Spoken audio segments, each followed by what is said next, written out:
Everyone. Coaching से आने के बाद मैं 1 बजे आई थी और आने के बाद खाना वगैरह खाने के बाद वीडियो एडिटिंग करने के बाद मैं सो गई थी और अभी मैं थोड़ी देर पहले जगी हूँ।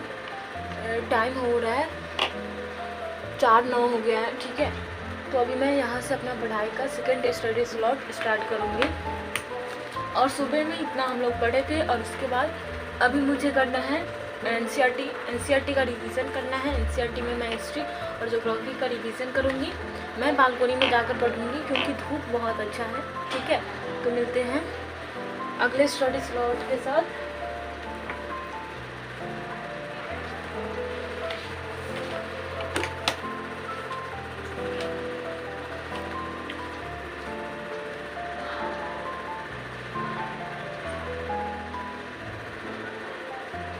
तो हे एवरीवन, कैसे हैं आप लोग? आप लोग अच्छे हैं, मैं भी अच्छी हूँ, ठीक है। आज मैं आप लोगों के साथ शेयर करने वाली हूँ अपना इवनिंग टू नाइट रूटीन।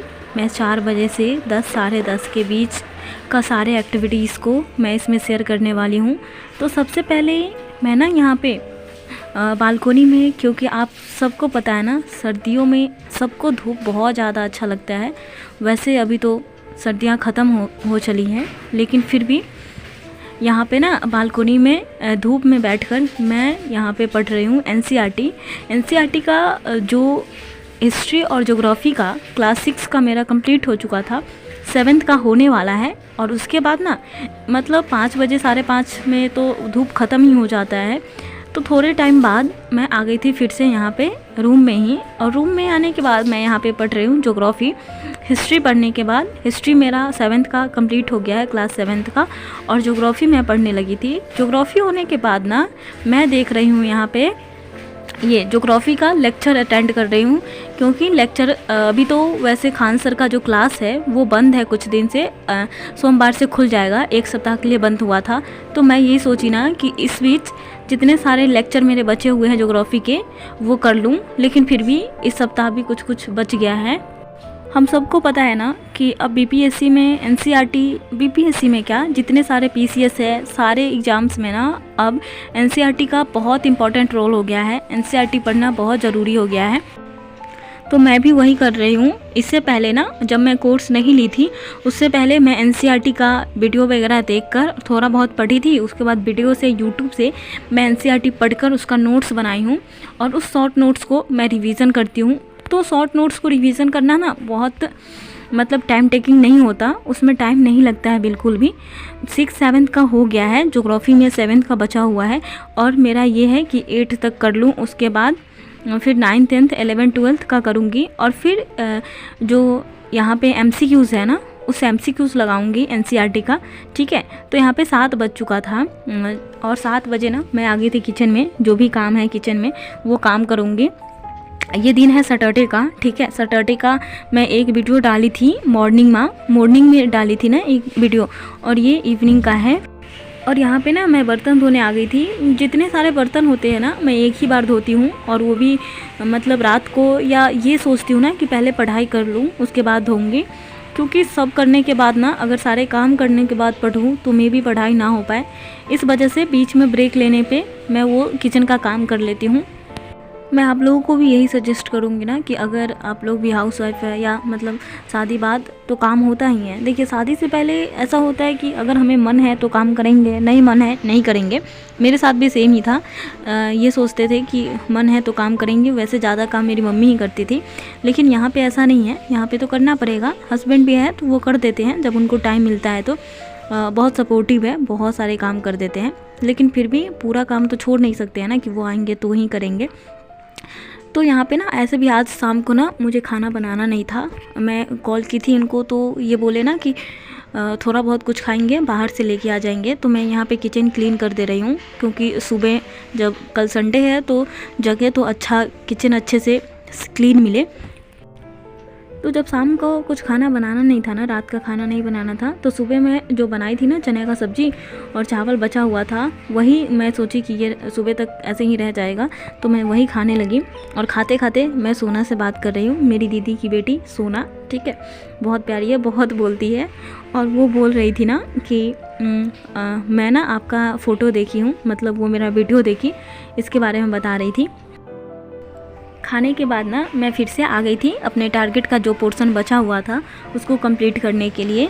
तो यहाँ पे आप लोग टाइम देख सकते हैं, 7:51 हो रहा है, 50-51 हो रहा है, ठीक है। और मुझे अभी पढ़ना है, अभी करना है एसे के लिए मैं आप लोगों को पिछले वीडियो में बताई थी एक बार कि मैं ना न्यूज़पेपर के जितने सारे आर्टिकल्स हैं उसको रखी हूँ कटिंग करके, उसको पढ़ूँगी और उसको लिखने की कोशिश करूँगी, ताकि वहाँ से क्योंकि अभी स्टार्टिंग है एसे का, तो अभी कुछ ज़्यादा समझ नहीं आ रहा है कि क्या लिखें, तो इस वजह से मैं यहाँ पे ना पढ़ रही थी। यहाँ पे 2 आर्टिकल्स था, एक था कि परिवार वित्तीय नियोजन, परिवार का जो बजट होता है ना वो कैसे बनाया जाए, उसके ऊपर एक आर्टिकल। पहला जो आर्टिकल था ना परिवार का वित्तीय नियोजन, पारिवारिक वित्तीय नियोजन, तो मैं ना उसको पढ़ने के बाद फिर लिखी कि उसमें बहुत सारे रूल्स बताए गए थे। मतलब एक रूल्स था ना कि जो भी इनकम होता है उसको हमें ना 50:30:20 के रेशियो में डिवाइड कर देना चाहिए। मतलब 50% जो होगा ना, 50% को क्या करना चाहिए, अपने ज़रूरत को यूज़ करने में लगा देना चाहिए, और 30% को बाकी जो फ्यूचर के लिए कोई प्लान है हमारा उसके लिए रखना चाहिए, और 20% जो होना चाहिए ना वो क्या करना चाहिए, उसको सेव करके रखना चाहिए। तो उसके बाद ना मैं ये लिख ही रही थी, मतलब पढ़ रही थी अभी, तो मेरे हस्बैंड आ ही गए थे और वो ना चाउमीन और मोमोज़ लेकर आए थे, ठीक है।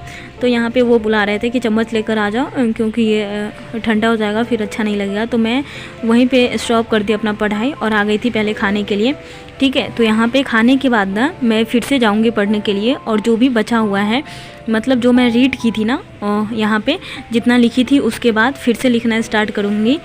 और एक था ना, अगर मैं बताऊँ ना तो आज मैं 2 आर्टिकल पढ़ी, एक पारिवारिक वित्तीय नियोजन और दूसरा बोझ तले पिस्ता बचपन, ठीक है। इस तरह से था, मतलब ये बोला जा रहा था ना कि आज का जो परिवेश है, जिस तरह जो बच्चे हैं ना उस पर मम्मी पापा का इतना ज़्यादा उम्मीद होता है, बच्चे पे इतना ज़्यादा दबाव बनाया जाता है कि पढ़ाई को लेकर, अपने कैरियर को लेकर, कि वो जो छोटा बच्चा होता है अपने उम्र के बच्चों के साथ खेल भी नहीं पाता, जिसके कारण उसका मानसिक जो विकास होता है ना वो अच्छे से नहीं हो पाता। इस तरह से था कि बोझ तले पिस्ता बचपन, और ये था पारिवारिक वित्तीय नियोजन।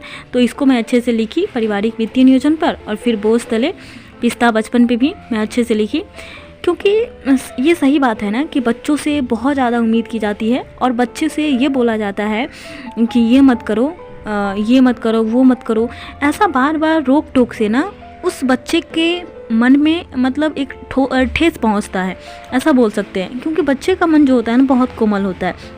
तो यहाँ पे हम लोग ये बोल सकते हैं कि बच्चों को हमें ये नहीं बोलना चाहिए कि ये करो वो नहीं करो, बच्चे वही करते हैं जो देखते हैं। अगर हम बच्चों के सामने फ़ोन चला रहे हैं तो बच्चे भी फ़ोन चलाते हैं, इस तरह से उस पर लिखना था, ठीक है। कि बच्चों से ज़्यादा उम्मीदें लगाना तो सही है, लेकिन ऐसी उम्मीदें जिसे पूरा ना किया जा सके, क्योंकि बच्चा जिद करना बच्चे का काम होता है, अगर वो जिद नहीं करेगा तो वो बच्चा किस काम का। इस तरह से आर्टिकल बहुत अच्छा था, उस पर मैं लिखी थी अपना जो भी पढ़ने के बाद जिस तरह से लिख पाए। और यहाँ पे ना मैं अब एंड करूँगी, अपना पढ़ाई को समअप करूँगी, ठीक है। यहाँ पे मैं इतना देर पढ़ पाई थी, और उसके बाद रात का जो भी मैं डायरी में जो थोड़ा बहुत कुछ लिखना था वो लिखकर यहाँ पे मैं जाऊँगी सोने के लिए। और अभी टाइम देख सकते हैं 10 साढ़े 10 के आसपास हो गया था, ठीक है। टाइम अच्छे से दिखा नहीं इसमें। कल का वीडियो बहुत स्पेशल है, इंतज़ार कीजिएगा और चैनल को सब्सक्राइब कीजिएगा। बाय।